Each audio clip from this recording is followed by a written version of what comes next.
Ciao a tutti. Ciao. Ciao Sara, ciao Paolo. Ciao. Ciao Anna. Ciao. Ciao. Hi. Ciao Job. How are you all? Good. Nice to meet you. Ciao. Nice to meet you too. Ciao. Likewise, lovely to see you guys. We thank you all very much for taking time to spend one or maybe less hour with us. And we are terrified to conclude this session of talks named Life of the Others with such a beautiful triptych. And it's our pleasure to have with us today for this 25th occasion, Studio Errante from Italy, Anna Maria Prandi from Ludens Architects, also from Italy, and Job Floris from MONADNOCK from the Netherlands. We thank you very much. I thank you very much also on behalf of Steffi, who is working in the gallery now, setting up the exhibition that is going to happen very soon. And by the way, we are broadcasting by another beautiful gallery, which is named ASAB 1 in Milano, where Jan de Velde Ringevink, together with Claudia Lozzi and Careto Spagna, set up a beautiful installation, which is opening today. So you're more than more than welcome to come over if you have the chance. So getting practical, I will introduce you briefly, formally, and the order of the talks will be Errante will talk first, Anna from Ludens will talk as a second guest, and Job will conclude and sum up the session. Beginning from Studio Errante, they are a very young, fresh, and already strong reality from our beloved Italy. It's Sara and Paolo. They are a couple in life and partners in crime, also office speaking. They have been already with us several times with the FakeAuthentic exhibition, and we love them since their attitude to work and to life is something extremely human, I would say. They love to experiment by themselves the pieces they are able to create, which are astonishing, by the way. And all their architecture tells somehow a story of life. So we like to underline these, and we like to invite you to Google out or to check out their production, which is spanning from small pieces of furniture, beautifully and handmade, and to build houses, and not only, of course. They are recently going to finish an already masterpiece, I would say, and we are looking forward to see this out that you are doing. But anyway, I will not go further than that. Just thank you very much for spending your time with us, Sara and Paolo, and we are looking forward also to host you physically on Tuesday for the opening of the exhibition where you participate in Antonia Iannone Gallery. So thank you, and I leave the screen on you. Thanks. So thank you, Luca. Thanks for inviting us. It's an honor and a pleasure to be involved in this discussion and to be here today with you all, guys. That's awesome. Thank you. Okay. I try to share the video screen. Please let me know if the full screen it works. Let's see. It's coming. Are you seeing the presentation or? No, we don't. We see a black screen. I mean, at least I see a black screen now. Sorry, as usual. Yeah. Sorry, just 1 second. Maybe like this is better. I think. Okay. Okay. Yeah, we see the slides scrolling.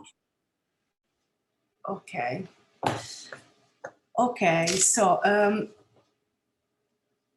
Okay, so I would like to start with a series of pictures we took simply with our mobile during our everyday life while having a walk or cycling or traveling. It's a simple and banal act. We all, as an architect, as curious people, do that without any artistic purpose other than recording some circumstances, a specific moment or an object, a detail that attracts our attention. Something that for some reason appeared to us and we just need to make it part of our personal imaginary. The subject of this picture are ordinary stuff in which we came across by chance while doing something else. Certainly not things that we went looking for. So ordinary things that our eyes selected. In these images, the categories fake, authentic, ironic, iconic are all present. Sometimes one prevails. Sometimes they are superimposable, interchangeable. Sometimes they can be subjectively interpreted. All these images are ambiguous, readable, and interpretable in several ways. Different meanings can be perceived. In some instances, the meaning is not clear at all. Some are disturbing, dense, open, stratified, and after all, the reality they record is dense, open, stratified, ambiguous. Fake and authentic are certainly opposite terms, but they are also, and above all, points of view. We do not think it exists a clear line of demarcation that defines precisely the outline of those terms, nor we want to look for it at all costs, because in the complementarity of those opposite terms lays their powerful potential, their rich possibility. In the same way, iconic and ironic are categories capable of creating short circuits that transform something ordinary into something else extremely meaningful. What emerged looking at these photos, and of course, it is the aspect that fascinates us, is that they frame a reality just partially known or knowable, even if the subject seems to be clear and sharp or even simple. All images contain a certain degree of ambiguity. They imply a reality that lays between categories rather than within a category, a non-linear reality stratified, certainly to be decoded. The categories of fake, authentic, iconic, and ironic clash, merge, chase each other, one fits the other. It seems that there is always something hidden, something to be interpreted, something which is just suggested or alluded. In other words, there are a lot of stories behind, and therefore lots of stories to tell. We really like the idea that these layers are able to open to many interpretations, many stories, many words, many characters, and so on, hidden in a picture and of course, in reality.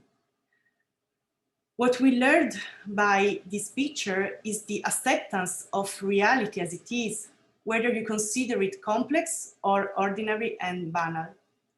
If you start to assume that the real can host a bunch of alternative stories, you start to conceive the project as an opportunity.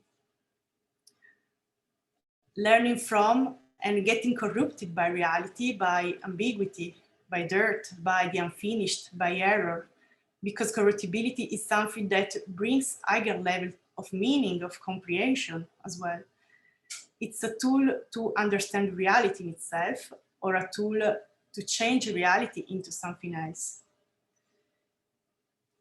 In the end, reality is full of mistakes, and that is precisely why reality is full of opportunities, full of stories to tell, and also so interesting.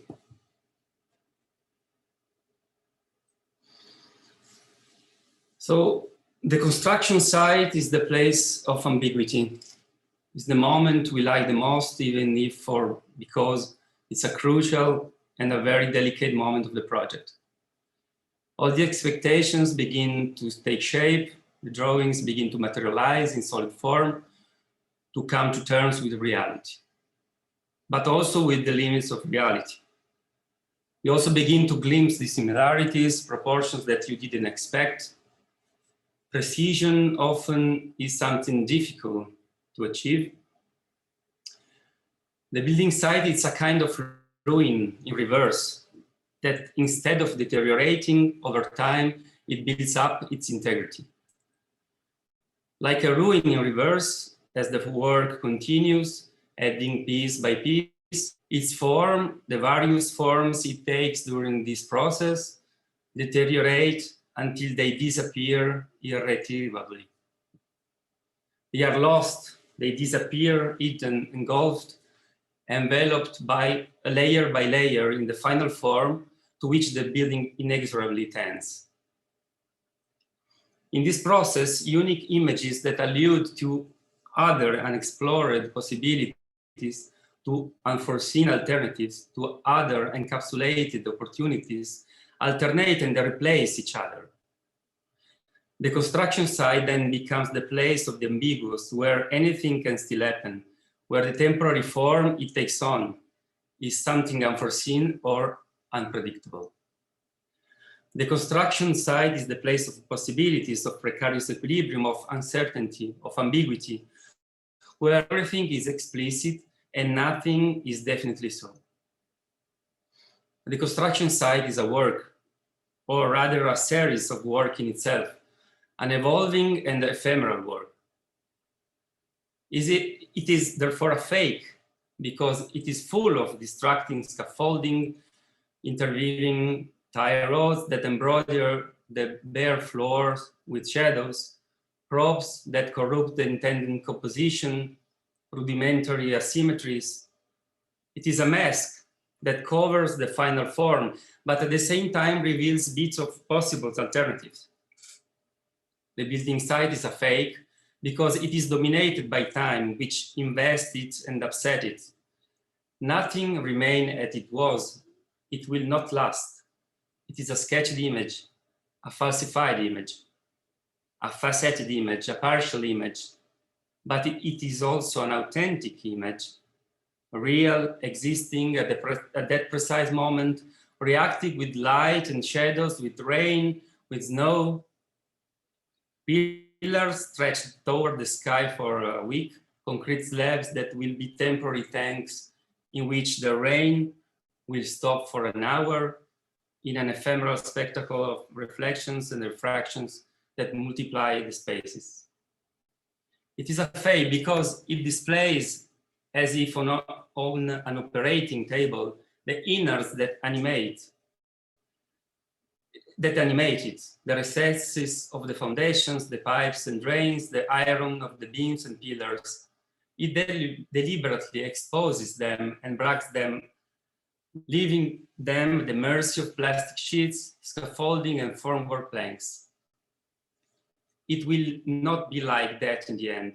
It is a fake, things to be protected at all costs, delicate or monstrous. But it is also authentic because that collage of disparate and colored or black-tarred, damp, and rusty pieces does not lie and openly says, "That's how I am, leave me alone." In the order of the concrete-ready planks, in the tension of the formwork spacers, in the wave of the floor irons, in the beams of the mezzanines, lie an ephemeral beauty. We don't want to make any distinctions or disquisitions about good building practice. We are just fascinated by this hidden and fragile reality, multiple and unique at the same time. Fascinated by the shape that disappear, making way for another and another, the prerequisite for what comes next, for possible parallel lives or alternative stories. It has sometimes happened that at a given moment, that image of the building under construction can exceed the image of the finished building in terms of richness and strength. Its wet form, its raw form, its bare form, its open form, its skeleton form is sometimes much more interesting than the final one. You can see suddenly new alignments, unexpected compositions and sequences, and unexpected possibilities again and again. The building site became the icon of freedom, but a very uncomfortable place to wait for 7 mixer truck to come. So this is Carpenter, a tribute to the building site. A sofa and a lamp made of corrugated steel rods, wooden scraps, PVC pipes, insulating sheds, threaded bars, assembled before being covered or definitely hidden from view or lost. All of a sudden, they reveal to us their potential. Celebrating the act of making, Carpenter's seat and lamp are icons of construction, theology of the celebration of this ordinary, where even the smallest gesture is an invention. Carpenter's seat and lamp are our contribution to iconic exhibition, and hope to see you in Milan next Tuesday. And we can't wait for the moment you will come over with your huge truck, bringing your piece into the show, which is an astonishing piece, I have to say, and we are very much looking forward. So I just want to point out this beautiful series of images that you presented in the very beginning, how the eye of a skilled architect like you are can frame in such a special way a kind of banal or simple reality. I think there was a beautiful session of picture that you brought to the table, and there's also a certain poetry in finding significance to construction sites, defining that as a place of ambiguity. I think you defined it, and so thank you for dedicating your sensibility, writing an ode to building sites, and also to build a proper ode to building sites. So we are very much looking forward, Paolo and Sara, and thank you for this contribution. Thank you. Thank you. So, okay, moving forward, I have the pleasure to present to you our beloved Anna Maria. Anna, she is an architect that together with Andrea Vescovini founded in Reggio Emilia before and between the Alps now, from Zurich to Reggio Emilia, Ludens. Ludens is a practice that dealt and deals with almost every kind of scale project. So they are really involved in small things, medium and large size things. And Ludens, the name of the studio has been borrowed by the book Homo Ludens by Johann Huizinga. And mainly means that playing is one of the conditions of culture, which is a beautiful statement. Sorry. Anna, first of all, is a friend of mine, a very close friend of Steffi and me, and she is involved also in teaching at the ETH of Zurich together with Jan de Velder, and she impressed me. One of the things that impressed me the most about Anna is her astonishing collection of books, which means an astonishing collection of knowledge. And all the time I go in her place in Zurich, I'm always fascinated by this amazing collection of titles. Anyway, you have to know that our Fake Life of the Others series is the copy of an authentic 7 questions series, which is run by Anna Maria together with Jan de Velder, and they will come back soon, I hope. So I just leave you the screen now, Anna, and thanks a million for spending a couple of minutes with us. Thank you. Thank you, Luca. Maybe you were too generous with me, but yeah, since you are a very good friend, that's okay. You're quite embarrassed. Well, I will start to share the screen.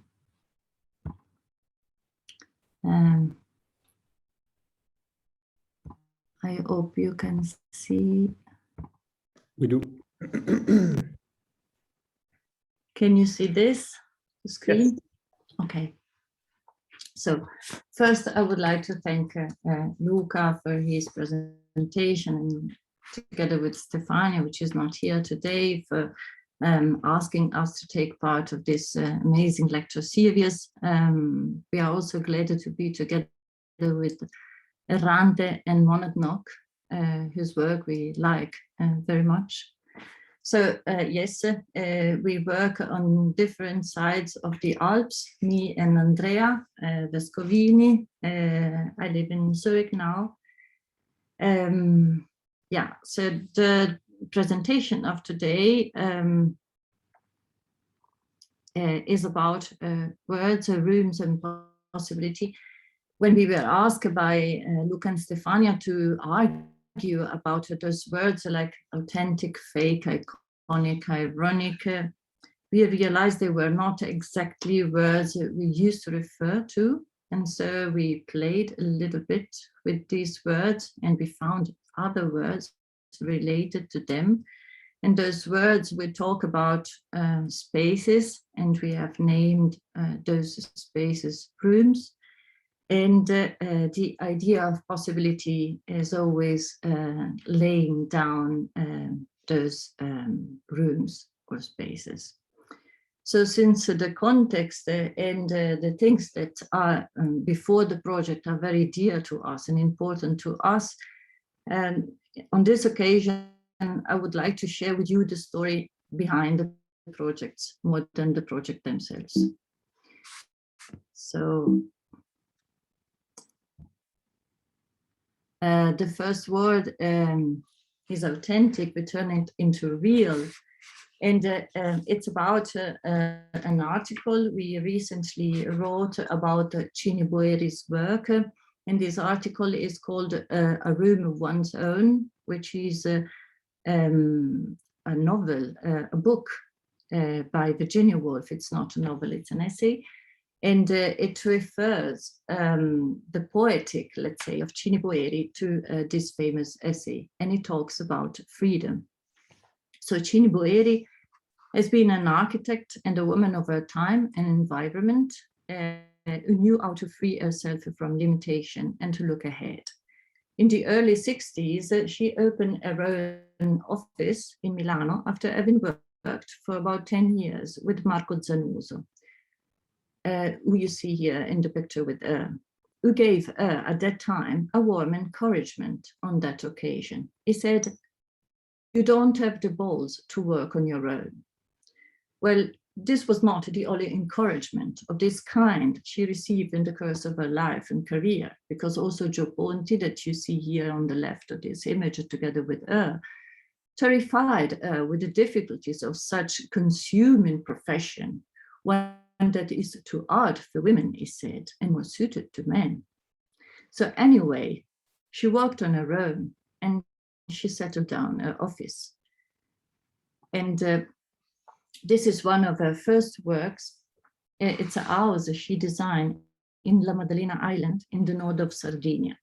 It's a house she aimed to build for her and for 3 kids soon after having divorced by her husband. It's a house in which we can find a kind of leitmotif of her work, the research for spaces that enable the members of the family to live together and separately at the same time. So this house has a square layout with 4 bedrooms with private bathrooms in the corners of it, each featuring a door to the outside to move out discreetly and a door to the inside, to the central living room. Which is a very complex space where to meet and spend time together. So this coexistence in a project of independency and togetherness for every inhabitant will be present in the whole career of Cini Boeri. You can see also here in the subtitle of a book, which says notes for a design aware of the physical and psychic human needs. Or you can also see it here in the house she designed for an exposition at Triennale di Milano called the domestic project Human Houses, where she interpreted the physical dimension of the house as psychological dimension, like naming the kitchen a shared responsibility, and so on. Well, if these descriptions might make us smile today, the idea of a house and a life where women could have their own spaces continue nevertheless to be compelling. So we should maybe ask ourselves whether we have been able to secure ourselves a room of our own. I will not take it so long to talk about Virginia Woolf, as I'm an architect and not a person of literature. But I would like to say, just for the ones who don't know this essay, that it has been written in 1929 and came out of 2 lectures she gave at the University of Cambridge about the relation between women and fiction. And there she writes, "A woman must have money and a room of her own if she is to write fiction. That room, maybe we have just observed in Cini Boeri's architecture." So then the next word was fake. We turn it into surreal to talk about Carlo Mollino and to look for illusion. So some months ago, we have been asked to exhibit some of Carlo Mollino's photographs in Collezione Maramotti, a private museum of contemporary art in Reggio Emilia, our own town, for an exhibition called Mollino Insides, which, by the way, is still running. So the exhibition turns around a Casa Mollino, which is an apartment he designed for himself, but never inhabited, in Villa Avondo in Torino. Carlo Mollino, as many of you know, was not only an architect, but also an excellent photographer, a furniture designer, a novelist, a stunt pilot, a racing car driver, as you can see here, and a champion skier. As architect, he is somehow controversial in the history of Italian architecture. The position he had taken in regards of movements like rationalism or functionalism, whose belief led mainly on one possible truth, brought him to a kind of an outsider position. To free himself from both the fixed canons of such movements and the rigid education of his confronting father figure, he developed a language in architecture that is above all evident in the houses he designed for himself. A language that can be read in all the disciplines he was engaged with, a language that, referring deeply to Baroque and Surrealism, freed himself from political correctness, freed his line to be straight, and became a declaration of independence from the limitation of all rigid precepts. In his houses and apartments, he carefully controlled the interiors. He invented choreographies of people moving within the spaces. He made us use of curtains and mirrors to remove or multiply the boundaries of room, revealing his own paradox. Such spaces have not been meant to be inhabited, but they were spaces for display, stage sets for his art, photography, theatrical stages where natural light was absent and the city stayed outside and pursued of another dimension, the interior, so that the body and the space it situates in become a fantasy. Anything is possible there. But those possibilities look like not about freedom, but about constraints. That's why Mollino is forever inside. Well, the third word was iconic, and we turn it into symbolic. The project is called The Room in the Outer Space, and it is about memory. It's a project that is involved with a great part of the history of our own town, and the history of 20th century also, when industry shaped our towns and our society. And although this project lasted only for a couple of days, it's very dear to us. So at the beginning of last century, for the first time, Reggio Emilia started to expand beyond its walls, settling a neighborhood that was born around a factory, Le Reggiane, which produced trains, combat aircrafts, and artillery. Le Reggiane spread over an area of 600,000 square meters, as much as the city center. In the 40s, while the city had about 100,000 inhabitants, 12,000 of these work in that factory. It's a story of large meadows soon filled with houses and streets becoming urban space. The story of people who came from the countryside and suddenly became city men. The factory shortly was the symbol of a new society and a new way of life, urban and industrial, which changed the destiny, the mentality, and the language of people. With the advent of the Second World War, Le Reggiane became a strategic place on a military level for the production of fighter planes for Italian and German armies. A long history of strikes, union struggles, solidarity, life, and death has been written in this factory through those decades. The bombing in 1944, with more than 1,500 bombs exploded in 2 days in Reggio Emilia, razed the Reggiane to the ground and caused a lot of victims and injured people in the city. The factory stopped. Later, it was rebuilt and tried to convert from the military production into many other things, from the 50s to the end of the 80s, but never succeeded fully. So it finally closed down in 1992.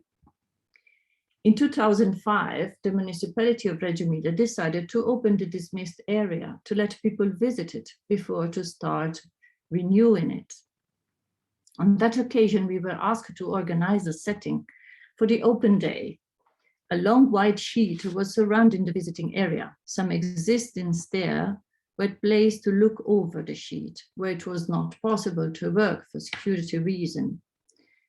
We found many objects from the old production and displayed them all around to address people where to enter, to walk, to sit, and to meet. And readings and conjure on the history of the place went on the whole day and night. And this is the fourth word. It's ironic, and we turn it into dissembling and revealing. Because in the Asian theater, what was called the tragic irony was indeed the omen of a catastrophe, which used to come out from the words of one of the protagonists, often without intention. Well, this is what happened to us while investigating a house built isolated outside the city for an article we wrote for San Rocco magazine some years ago, What's Wrong with the Primitive Hut, and it talks about utopia. The story starts at the end of the 70s, when the architect Corrado Marocci decided to build his own house in the countryside, only with the help of a mason. The house, built with poor material, was imagined to have a very short life, at most 15 or 20 years. In reality, it has been standing for more than 40 years, and it is still his own. But what was the reasoning behind that choice? Could the logic behind this escape from the city not be the same that has led so many to colonize the countryside with buildings detached from their context? Doesn't the house, like a mirror, show the limits of the settlement model that has colonized the territory all around it? So nowadays, the word has arrived all around the house, so that its idealistic charge seems to have vanished completely, to appear instead to his neighbors as an ugly object to be demolished. The urbanized landscape of our suburbs has swallowed it up and dictated new rules, at the same time depriving architecture and the utopia of architecture of its meaning. As if the story started from a private experience, it soon moved by the word of its protagonist, this is the tragic irony, to another level, to the political and social implication embedded in the debate around social and cooperative house on those years, since Corrado was at that time the president of one of the biggest housing cooperatives in town. And when we had to put together these words, which were FakeAuthentic, we turned them to a double couple of things, which is ideally possible and possibly ideal. The project is called The Possibility of an Island and talks about eternal life. Possible is said of everything that can exist insofar as it does not contradict the general laws of being. It is therefore said of everything that we don't know if it will happen or not. So when we were asked to transform a conventional apartment into a studio apartment for a person living alone, we decided to tear down all the walls and to try to define the space through furniture and to modulate its rhythms through the use of curtains. So there are no rooms, the kitchen, the bed, the sofa, the table. They stand loose and only curtains shape the open space. The house has thus become an island and opens up to different possibilities, depending on the time of the day, on the main activity taking place, and the people it hosts. In a way, Michel Houellebecq's novel, The Possibility of an Island, seemed to us to be about that, about the search for life, for love, all things that may happen inside a house. In the novel, human, subjugated by their own passions and suffering, and the neo-humans, clones of the formers and emptied of their passions, are both in search of the possibility of an island, where, for a while, everything is easy and given.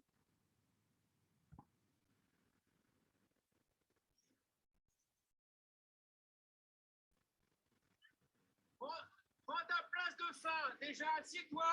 On voit le cadre de fin. Ma vie. Ok, c'est bon. Tu peux te relever. Place de départ. Ma vie.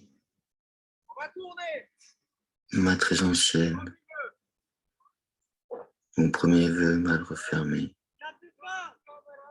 Mon premier amour infirmé. Il a fallu que tu reviennes.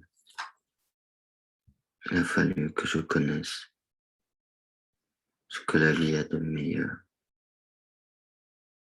Quand deux corps jouent de leur bonheur et sans fin s'unissent et renaissent. Montrée en dépendance entière. Je sais le tremblement de l'être, l'hésitation à disparaître, le soleil qui frappe en lisière, et l'amour où tout est facile, où tout est donné dans l'instant. Il existe au milieu du temps la possibilité d'unir.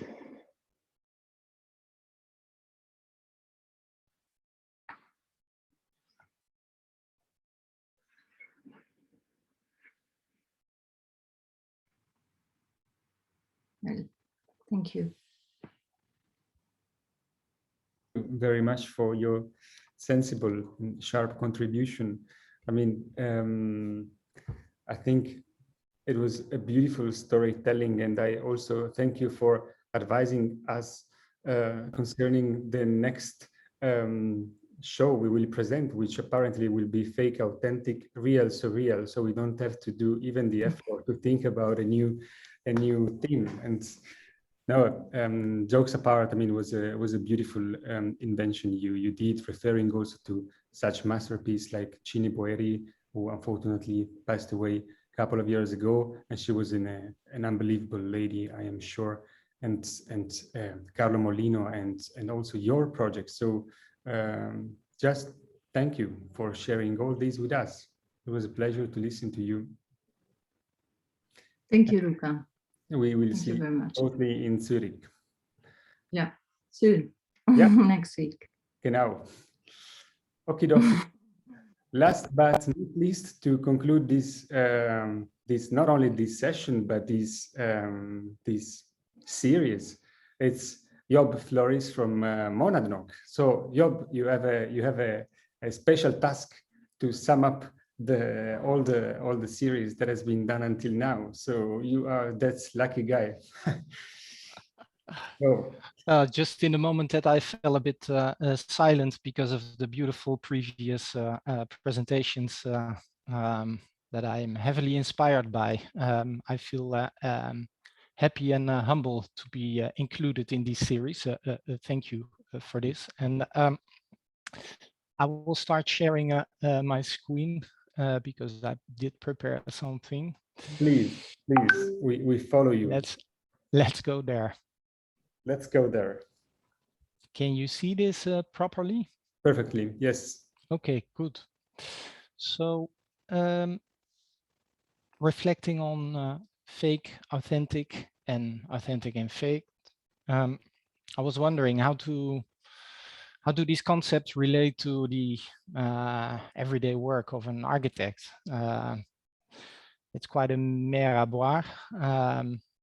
So I was thinking of framing this a bit. And in the context of the talk of today, they seem to be presented as seemingly opposed ideas. But I think it's not that simple. So comfort zone of this building. Let's start with something seemingly simple. It's a beautiful building. It's the Monadnock building in Chicago, which relates to our name of our practice, Monadnock. What more can one long for to talk a bit about this during your lunch break? And we chose the name of this building for a bunch of reasons. And one reason is about the perception of old and new. And on this occasion, we will reflect on this from the angle of fakeness and authenticity. Before arriving there, I think it's good to just briefly explain something about the building. It's one building, has one name. It's one firm block making city, but it's built by two architects, or two pairs of architects, I should say. So Burnham and Root completed their part in 1891. The other part is done by Hollebert and Roche, and it's completed in 1893. The building, as you can see, also exists of two parts. Each firm designed one part of the building. Burnham and Root took approximately 10 years, and Hollebert and Roche approximately 2 to 3 years. So this building carries one name, and the interior is also connected. So it actually behaves as one block, but it has two characters. And the new part by Hollebert and Roche is done in a steel construction, which is covered with a richly ornamentation, a very richly ornamented facade in mineral material. So stucco, natural stone, and the old part by Burnham and Root, which we can see here on the right side, is a brick construction. Everything is brick, both cladding and construction. The left part is very figurative in its articulation.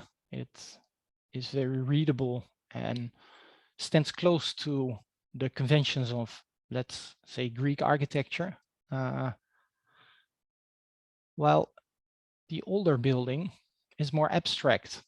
We, in general, when we talk about these two buildings with people, architects and non-architects, the right part is indicated as the most modern, the most young, due to its abstraction. But that's not the topic. Aren't we as architects now tempted to think that the part which is in full brick is more authentic, more honest?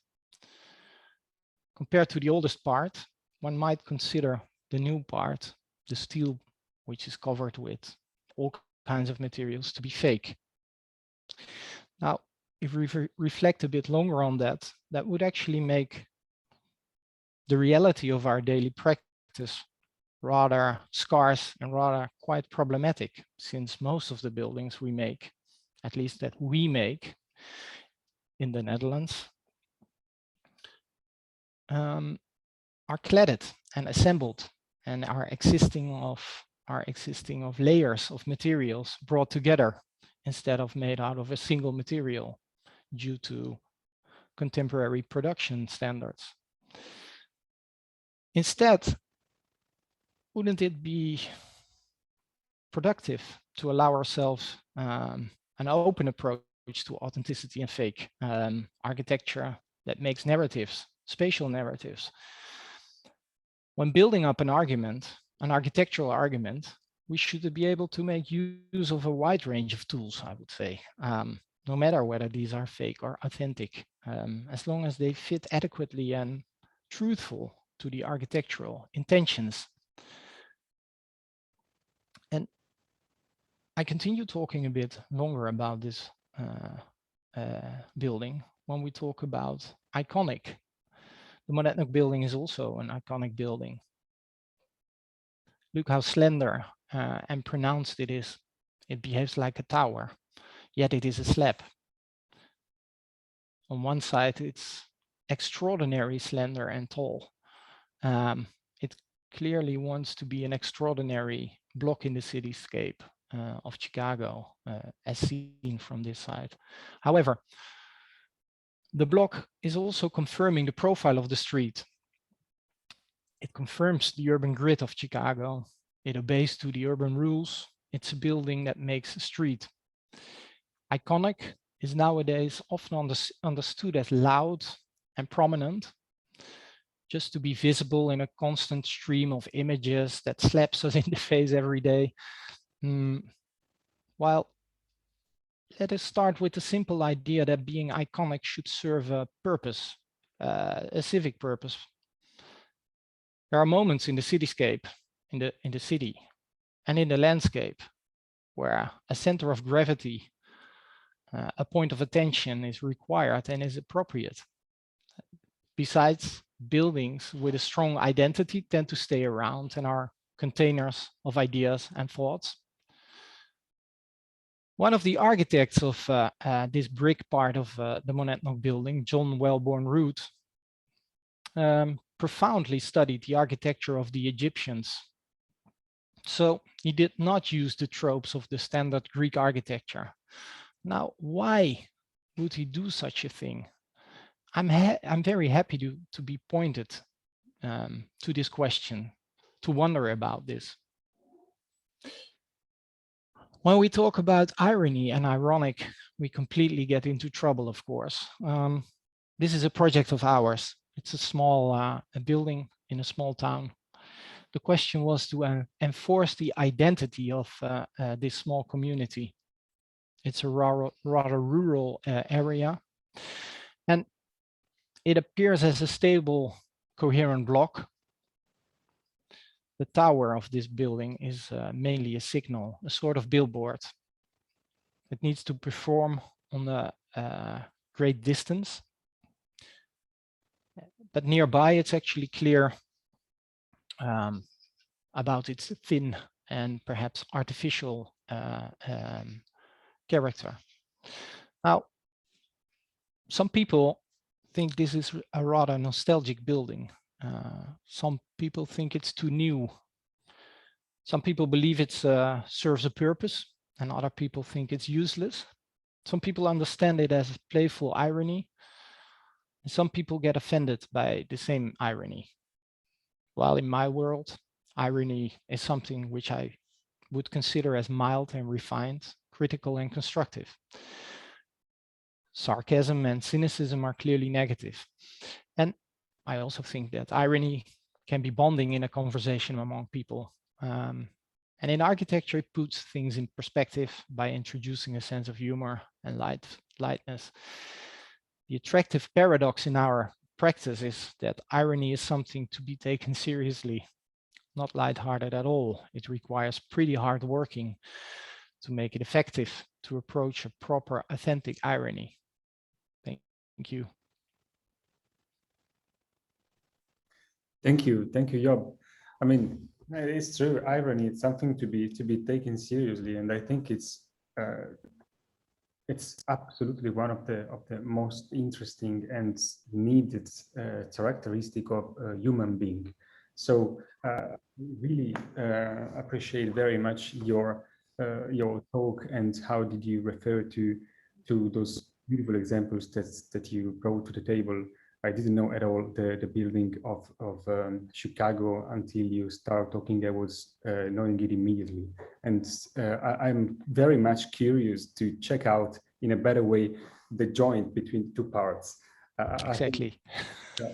That's going to be one of the most interesting side of the composition, one could say. So it is what it is, and that's all really for this summer session. So I thank you again, all of you guys. So Sara, Anna, Paolo, and Job, to spend your time with us. We formally invite you, if you can, to take part physically to the exhibition that we curated, that is going to happen on Tuesday, the 7th of September, from 7 in Antonia Iannone's gallery. And we just say again, thank you. We love you. We had a great time with you guys, and all the best, and looking forward to hug each other in person very soon. Ciao. Thank you, Luca. Thank you. Ciao, everyone. Ciao. Ciao. Bye-bye. Bye-bye. Ciao.